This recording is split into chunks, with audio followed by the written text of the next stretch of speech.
We'll start with the 6-women tag match.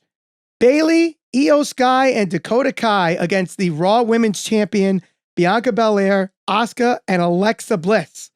Now, I'm actually surprised to say that the Women's Tag Team Championship will not be involved in this 6-women's tag match because Io Sky and Dakota Kai did not win the tournament. In fact, Raquel Rodriguez and Aaliyah ended up winning on Monday Night Raw in the main event, but there was some controversy. It appears Rick Knox left AEW to go to WWE and had the wrong person pinned and counted them out for the victory. And that was, something that might get followed up down the line, but we'll see. Time will tell here. Are you kind of surprised that there won't be the women's championship, tag team championship involved in this match? I can't say I'm necessarily surprised it's not involved in this match. I can say that I am surprised who ended up winning. Now, whether they actually make good on, the inaccurate pin or the inaccurate pinfall, whatever you want to call it there, I guess that kind of remains to be seen. We'll see what happens down the road. But yeah, I'm definitely surprised that Io Sky and Dakota Kai did not win the championships. And especially because you would think the first title defense after this match would involve Asuka and Alexa Bliss. I know they already met in the tournament, which kind of led to their storyline heading into this match at Clash of the Castle, but you would think they'd have that tag match for the tag team titles, and then Bianca Belair and Bayley would go for the Raw Women's Championship as that separate match at either Extreme Rules or whatever pay-per-views come after that. But nonetheless, we have this match here. The only championship involved is the Raw Women's Championship. Who do you think wins this match? I mean, coming from the loss already of Dakota Kai and Io Sky, I would be kind of shocked that they lose at the premium live event as well. I would be too. I definitely would be too. I think that, Bayley's had one match since she's returned. Correct. So I think that, she obviously needs a win. Following the loss on Monday, I think that, Io Sky and Dakota Kai certainly need a win. And I if there's a match that I think I'm pretty confident on, it's probably that one. I don't know if it's going to be the one that I think is most predictable, but at least for right now, I think that's probably a pretty safe bet. I mean, the question is, though, who takes the pin? I think that's where Alexa Bliss comes in, but yeah, she's kind of harping that she hasn't won a title in, what'd she say, 4 years? That can't be right. That she hasn't been a women's champion in 4 years. The last time she held it, I think when she lost to Ronda, probably. That really was the last time. It was right around WrestleMania when we went. Yeah, I guess it has been like 4 years, but I mean, I don't see Asuka taking the pin. I'd be really surprised if Bianca took the pin, but then again, that would progress the storyline if Bayley were to pin Bianca Belair, and that would be a time where, hey, you pin the champion to get a title shot in these tag team match situations. That's typically, I think, the best way to do it instead of just having the contenders match or eliminator match. I think that's downright dumb. I am sorry. Those things are really dumb, whether it's AEW or WWE. You pin the champion, you're the champion, unless it's in a tag team match, which this case it is. So, I mean, be on the lookout for Bayley pinning Bianca, I think, in this match. But if not, maybe Bayley pins Alexa and then says, I beat Bianca because of that. And then that's how they progress the story leading to their match for the Raw Women's Championship. But I still think it's going to be a good match nonetheless. But let's move on to another tag team match here. We have Edge and Rey Mysterio with Dominic in their corner going up against the Judgment Day's Finn Balor and Damian Priest with Rhea Ripley in their corner. So this one's going to be interesting because now they're starting to finally build that tension of Dominic turning on Rey. Yep. Edge and Rey have their history as a tag team, being former tag team champions. The Judgment Day, I mean, they've had their moments, but at the same time, I don't think this has really done well since Edge has been kicked out. I agree. They kind of, there's just, when you supplement a guy like Finn Balor, who is essentially a character more than like just, He's not a guy that's going to go out there and really command the room based on a promo, over the top, whatever you want to call it. He's got it factor, but it's more or less like when he comes out as the Demon, like there's that certain aura that he doesn't really have that mystique to him when he's just himself. Mm-hmm. He's a good wrestler. He's great. Probably one of the best guys that they have under contract in the ring. But Edge is just a proven commodity, whether that's been the stuff he's done with Cena, the stuff he's done as the Rated R Superstar, the stuff he's done currently in his run back. So you take him out of that element and you put Finn Balor in there, and it's like, well, who's going to be the guy that's out front carrying this? Damian Priest is good, but he's still young. Rhea Ripley's certainly not going to be the face of that group, even though she's very good. So, yeah, I mean, when you supplement a guy like Edge with somebody like Finn Balor or anybody else, really, what do you expect? They definitely could use a win here. And I wouldn't be surprised if that came at the expense of either Dominic turning completely or Dominic trying to get involved, and they progress that storyline there. I mean, they also have been playing the whole Rhea Ripley been able to attack Dominic, a while back. That was kind of more towards the build to SummerSlam, but still, nonetheless, that might play a role in this match too. And maybe, who knows, maybe they play like a romance angle where Dominic finally, and Rhea get involved with each other. I don't know. That might be more of a Vince move than a Triple H move. But nonetheless, I think this is where Dominic finally turns on Rey and start that story. And Edge gets involved in that match. And like the Judgment Day can kind of go their own route and find another storyline. Like I think this storyline with the Judgment Day and the Mysterios and Edge have kind of played its course. So move on from it. I think, Rhea Ripley should be doing better. Damian should be doing better. Finn should be doing better. Right now, the Judgment Day as they are have not been doing better. And a win here would definitely help that cause. So I'm going with the Judgment Day win here. I'm going to go with the Judgment Day as well in this match. That is probably the most predictable match of the night. Honestly, I think that might be my most predictable match. But next up is our last non-title match, but it's one everyone's talking about, especially what happened on Monday night. Seth Rollins versus Matt Riddle.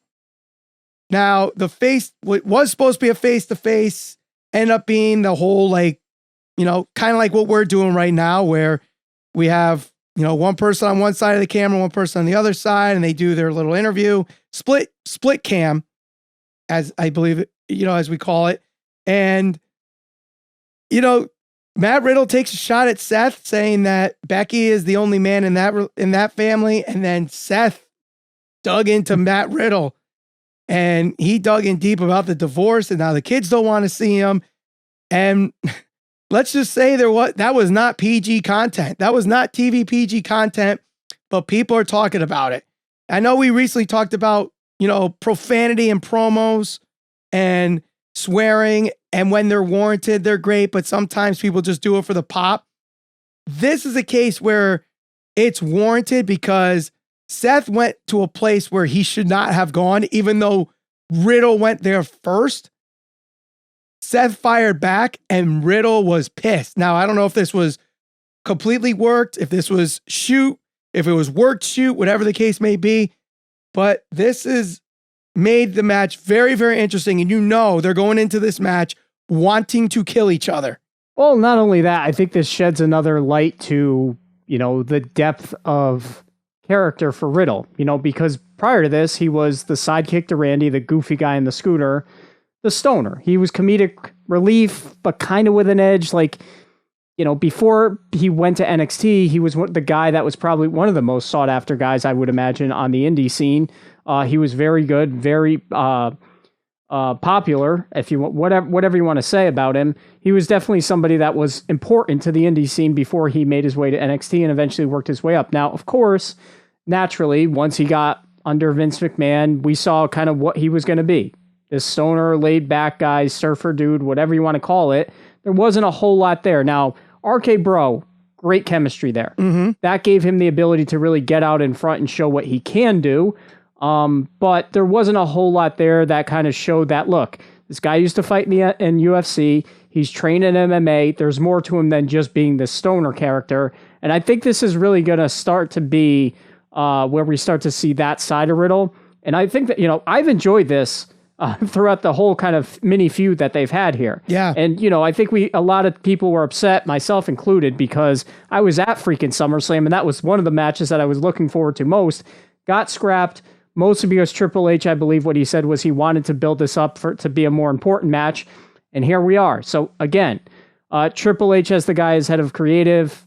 He's done some things that people may be questioned at first, but this may be a decision that he made that can prove to be the right one. Yeah, I totally agree. And this could be match of the night, maybe even match of the weekend. Oh, no. We know the match of the night, and we know the match of the weekend already, and it's on this card. We'll talk about it because I know which one you're talking about. We're going to talk about it in a little bit, but let's not give it away yet. But this match is I'm actually surprised that they didn't just go, all right, this is a no DQ, but I feel like what they might do is Seth wins through nefarious means, low blow with the ref not look. It's something where it progresses the story even more and gets Riddle pissed off, because the next pay-per-view, if I'm not mistaken, is Extreme Rules. So if it's Extreme Rules, that's a perfect time to have Extreme Rules where the match is warranted and not just, because it's Extreme Rules, we need to get Extreme Rules matches going. Put that as an Extreme Rules match. I'd let it main event if there's not going to be a championship, Universal Championship match involved. That main events and go with it. So I say Riddle wins through nefarious means. Or excuse me, Rollins wins through nefarious means. Okay, I'm actually going to go with Riddle because I think it kind of matches what's gone on for quite a while with Seth. And he even kind of touched on it. He's like, you didn't beat Roman, which we know the story with that. He didn't necessarily lose to Roman, but he didn't beat him. He lost 3 times to Cody. And I think that Seth has been on a little bit of a hot streak here. He's had good matches and he's had some wins. I think, can't tell you his most prominent win since the loss to Cody, like Montez Ford. Yeah, he beat him. He beat both those Street Profits. Okay. And did he beat? He might have beat Kevin Owens too.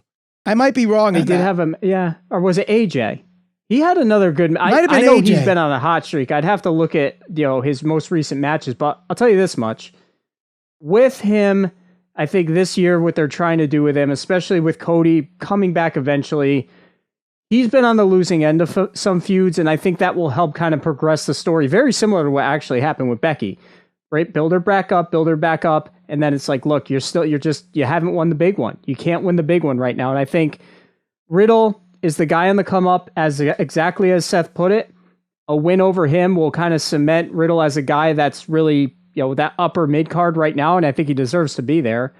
And whether it's a cheap win, like a roll-up, grabbing the tights, whatever the case may be, I think Riddle takes the win here, and I think they progress the storyline there with showing a little bit more of that obsessive-compulsive side to Seth when he's not exactly getting what he wants. All right. Well, I'd be interested to see what people think in the comment section on this match, because I think this is probably maybe not the least predictable, but one of the least predictable matches to go. But let's go with the next match here. The first of our championship matches on the card for the SmackDown Women's Championship. Liv Morgan goes up against Shayna Baszler, who won this gauntlet match right after SummerSlam to get this title opportunity after Ronda Rousey was suspended.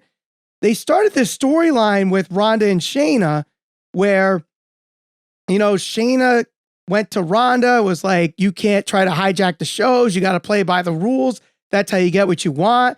And then Shayna was told, you used to be a killer, then that led to a couple of, attacks on Liv Morgan. Liv Morgan bounced back from those attempted attacks as well. But then there was, I don't remember there being much progression the last couple weeks from this Liv Morgan and Shayna Baszler story on SmackDown. So it kind of cooled off a little bit. But nonetheless, video packages. Yeah. But that's about it. Nothing that really progressed the story. And, the question is, because I think some people, you brought it up that Liv Morgan might have the Rocky Maivia syndrome where, there's just no edge to her. And this might be a short-lived title reign. So does it end here And then Ronda versus Shayna happens down the road. I don't know if we'll get Ronda versus Shayna, but look, Shayna's Triple H's girl. We remember how strongly she was booked when she was in NXT. True. I feel like Liv Morgan, as I know she's got her like cult following, like she's got that group of fans that really just wanted to see her be champion. And that's great. Whatever. I hope that she's successful, and I hope she carries the championship and finds success in WWE. But at the same time, I feel like Liv Morgan won that title just because WWE wanted to do something that was going to make some noise, and it did. Her cashing in Money in the Bank, she won the title. People were happy. It's kind of like, well, what has she done since? There's just not a whole lot there to her. Kind of the same thing happened with Nikki ASH too last year. When she won the Money in the Bank, she cashed in the next night, and then they didn't really do anything with her. Ended up losing the title not much later. And look at her now. She's doing this tag team with Doudrop, and they're not exactly getting wins. Showing up on NXT. Yep, that's true. She's going to be, they have the tag team championship match at Worlds Collide against Katana Chase and Kaden Carter. But, that card looks pretty good. If you actually look at that card, it's an actually pretty decent card. But, we got so many different shows that I don't know if we could cover all this wrestling in one weekend. I'm still trying to recover from this laryngitis after now entering 3 weeks with it. Frickin' sucks. But anyway, does Shayna take the title here from Liv? I'm saying yes. Yeah, I think it does happen. Unfortunately, maybe it creates a comeback story for Liv, or she goes the same route as Nikki ASH, but definitely a time has come for Shayna to actually get a push on the main roster, because that has not happened at all.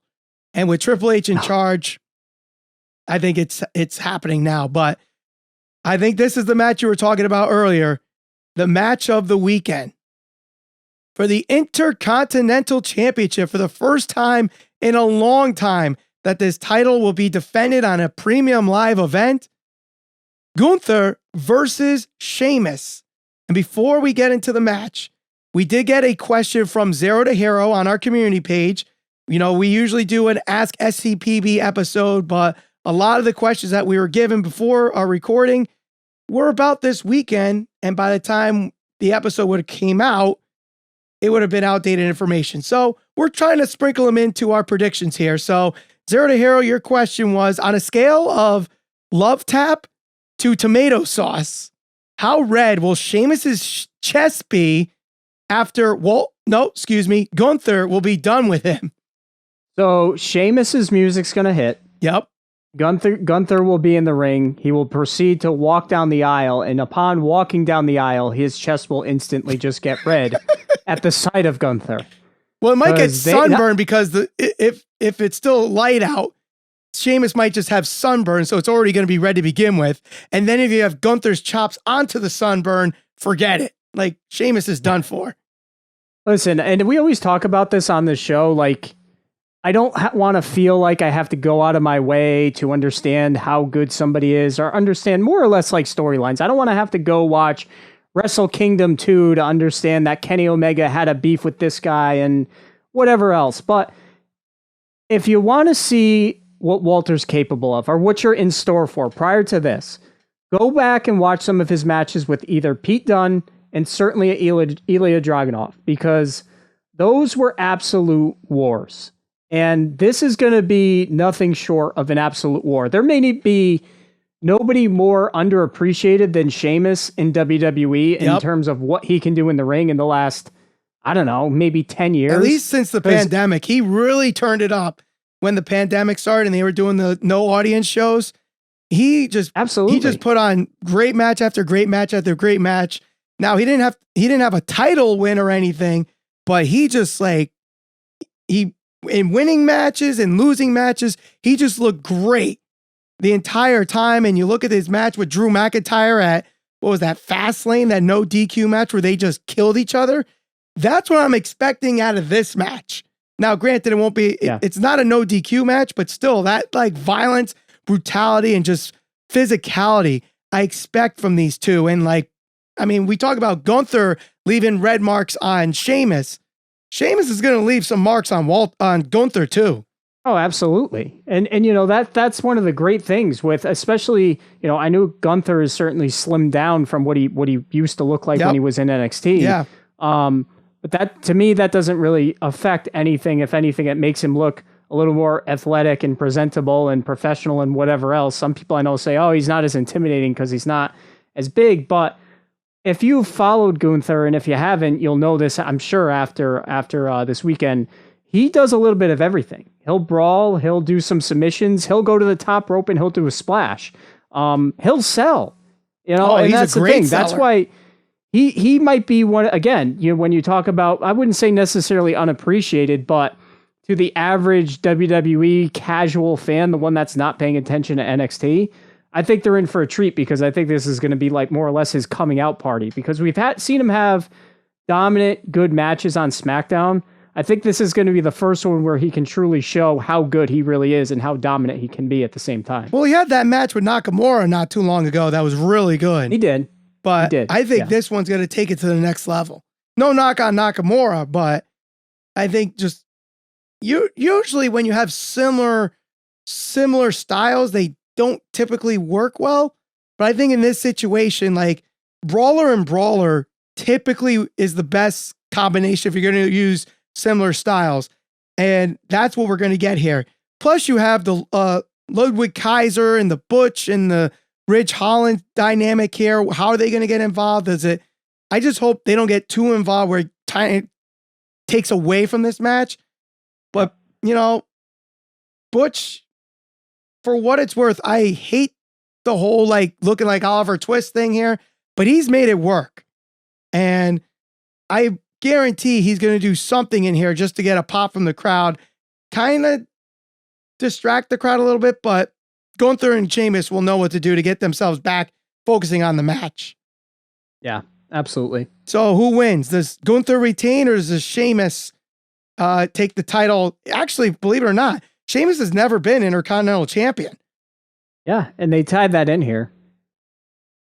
I'm going with Gunther here. I think he needs the win. Sheamus, again, one of those guys that's been underappreciated. He's done, aside from winning that title, he's done just about everything he can do in the WWE. So I think this will be his passing of the torch to the next guy up, so to speak. I agree. And actually, I think this is just the beginning of the reign of Gunther. And I would not be surprised, especially now that Triple H is running things, if the crowd can get behind Walter, because I'll admit the crowds haven't been great behind Gunther. He's gotten a few what chants, and sometimes they don't give him a reaction. But if the crowd after this show start giving him that reaction, I could see him passing Honky Tonk Man and having the longest reign as Intercontinental Champion. What's the number? Do you know the record? Not off the top of my head, but I don't think it's a full year, but it's pretty close to a full year. I have to look that up, but Honky Tonk Man definitely has the record. No one's come close since, but Gunther, I feel like, is the guy that you could definitely do that with, especially if they want to reestablish that title as the workhorse title. He's the perfect guy to do it. He really is. He can work with all different wrestlers of all different shapes and sizes and styles. The guy, he's one of those guys in wrestling today that you could have a broomstick in the ring and he could have a 5-star match with it. He's just one of those guys. But yeah, Gunther gets the win here. So the main event of Clash of the Castle for the WWE Undisputed Universal Championship, Roman Reigns, who has just surpassed 2 full calendar years as champion, and also surpassing Kazuchika Okada as the longest reign of the last 5, 6, 7 years on any major promotions championship, goes up against the man that was once called the Chosen One, Drew McIntyre. A lot of people think this is it. We are finally going to see a new champion after 2 years. Is it going to be Drew? Does Karrion Kross get involved? Does Austin Theory cash in? There's a lot here to Sami digest. Zayn. There's a lot here to kind of predict. What happened was with Sami Zayn and the Usos. Something's going to happen on this show to close it out that's going to get people talking and ask the question, what the bleep? Honestly, the question is, what is that going to be? I'm so conflicted on this because, for starters, Roman's reign has been great. When you talk about, I can't tell where time has gone. It honestly doesn't seem like it's been that long where he's been champion, but he has been. And it's almost like you don't want to see it end because, you know, for a guy that's as good as him, it's nice to see him finally get to a point where he's more or less accepted by the fans after all that shit and all that stuff he put up with for years. So, you know, that's one side of it. The other side of it is you feel like, at least I do, you want to see Drew win because he was the guy that held the title throughout most of the pandemic or a portion of the pandemic when there was no fans. He never really truly had that big moment after Royal Rumble. And especially here, you know, in front of not, I know his home fans, but much closer to home fans and whatever you want to call it. So it's a big deal for him, but the wild card is so many of those things that you talked about. Karrion Kross, they've certainly been focusing on that. Sami Zayn, they've certainly been building that up, but they've also introduced Kevin Owens, who could be the guy that prevents it. Austin Theory, seems like he's still going to be booked relatively strong. So it really is a situation where it's truly unpredictable. I think if Roman ends up winning, in my mind right now, there's not really anybody that beats him except Cody. There really isn't. Not off the top of my head. Not anybody that I could point to and be like, that's the guy. Unless you want to do the swan song with Edge. Or you build up Seth at this point. Why bring up that he hasn't beat Roman if that's not going to eventually lead to something? Seth is as big as a heel as you're going to get. I mean, he would have to turn face, and then that gets a little weird because you would imagine, can they do it? Absolutely, they can. It did work at the Rumble, though. When they did do that slight face turn, and he dressed up like a member of the, you know, did his old Shield thing, the crowd went nuts for it. And I think part of the reason why fans booed that finish was because, one, they wanted a clean finish, I get it, but two, they really wanted Seth to win that match. Can they do it? Absolutely. And can that lead to Cody and Seth? Yeah, but will it mean more if Cody goes over Roman? That too. So there's a lot to consider. There's a lot to take in. This is one of the biggest decisions that Triple H is going to have to make, not just this weekend, ever. Since he's running creative, this is his first true test, I think, because you're talking about potentially ending the reign of the guy that you've had for 700 plus days. So that's a tough decision to make. I was going back and forth with some people about, you know, this situation, because you talk about also people saying, oh, they can kind of swerve it so that Theory cashes in, but only wins one of the championships. Hate it. And separate the titles. Don't separate the titles. Look, for those that want to say, oh, you need to separate the titles because Raw doesn't have a world championship. Look how good Raw has been the last month without a world championship on that show. Look at the focus that Lashley's gotten as United States champion.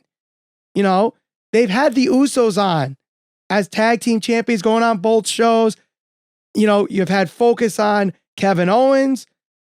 You've had, you know, Drew McIntyre showing up. You don't need two world champions. Edge, Gable, and Kurt Angle last week was great. Yep. You know, you don't need two world champions, especially if Drew ends up winning this match. He's going to be a guy that's going to be on both shows. And USA Network and Fox will be totally fine with it because they're going to maximize their ratings that way. I guarantee it. USA, like, for what everyone goes, oh, USA already asked for their own world champion. You know why they said that? Because Roman doesn't show up on both shows. Hell, he doesn't even show up on his own show. That's why USA Network said that. But if there's a champion that's there on both shows, USA doesn't say that anymore. Especially now where Triple H has done his due diligence and actually put emphasis on both the US and Intercontinental Championships. You know, that's all they care about. Trust me, that's all they care about. Whatever's going to maximize their ratings. Having a a supplemental world champion that's just going to be a secondary champion anyway is not going to make USA look good. Sorry, that's not what they want. With that said, let's get into it. Here's what I think is going to happen. I think Sami Zayn is the guy that cost Roman the title. Okay. He's going to be a guy, like, he's going to do that. Oh, I'm just trying to help. And he does something. He's at the wrong place at the wrong time. Gets Roman distracted somehow. Claymore, that's it. And the Usos try to, there's that rift there already with Jey Uso and Sami Zayn. That's just going to create the wedge even more. That creates a storyline with furthers the storyline with Sami Zayn and the Usos. Kevin Owens joins Sami Zayn. That gives a face turn to Sami Zayn. And hell, for all we know, it leads to a Sami Zayn versus Roman Reigns match. Because then it's like, you cost me my historical reign because your stupidity, and now I'm coming after you. And then Roman could, chase the title afterwards. He doesn't need it anymore. Sami Zayn is going to be the one that costs Roman the title. And not for nothing, Roman could go and take a break. Sometimes it's one of those situations where, if you take time away, people miss you, you come back, you're even bigger and better and badder than you were before. So, there's a million different ways they could do it. Roman could lose. He could end up feuding with Kevin Owens again. They're certainly teasing that. Could have a weird situation where the Usos come out, Kevin Owens ends up getting involved, tries to prevent them from getting involved, and then Sami Zayn ends up, helping Kevin Owens, and then those two get together. They take the straps from the Uso. There's a million ways you can do it, but the most important thing is the ending. So who wins? So what do you think? If Drew McIntyre is winning the title, it's got to be now. I don't see any other way. Can they build him back up? Yes, but to get somebody to that point where they're, you almost have fans clamoring for it. Because I'm thinking back to when I was a kid and I saw British Bulldog beat Bret Hart. That's what I'm thinking in my mind. To get that type of reaction, to see a guy like that get what I feel like he deserves, because unfortunately he was not, the champion. He was the champion during a rough time during the pandemic. I think Drew McIntyre's beating him. I really do. Whether Theory cashes in after, I don't know, but see, Theory does not have to cash in. And I've seen some people even throw this out, is wait for Theory to cash in on Cody. Okay. Because Theory's got a year. You don't have to rush it.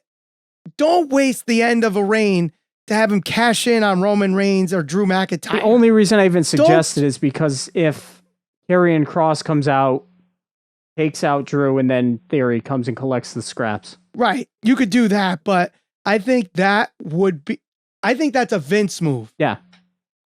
I see Vince doing that. But also, I feel like Michael Hayes would be the one that kind of pitches that idea to Vince and goes with it. And Michael Hayes still being there, does Triple H listen to him on that idea as well? Because it's like, look, it worked for Seth Rollins at WrestleMania. It's going to work for Theory at Clash of the Castle, and I don't think it will. I think it would get him a lot of heat, but I think he's doing not the right heat. He's doing enough of that by himself, because even going back to Raw, he was great, and then his interaction with Johnny Gargano. I agree. So yeah, I think it's time for Drew to take the title.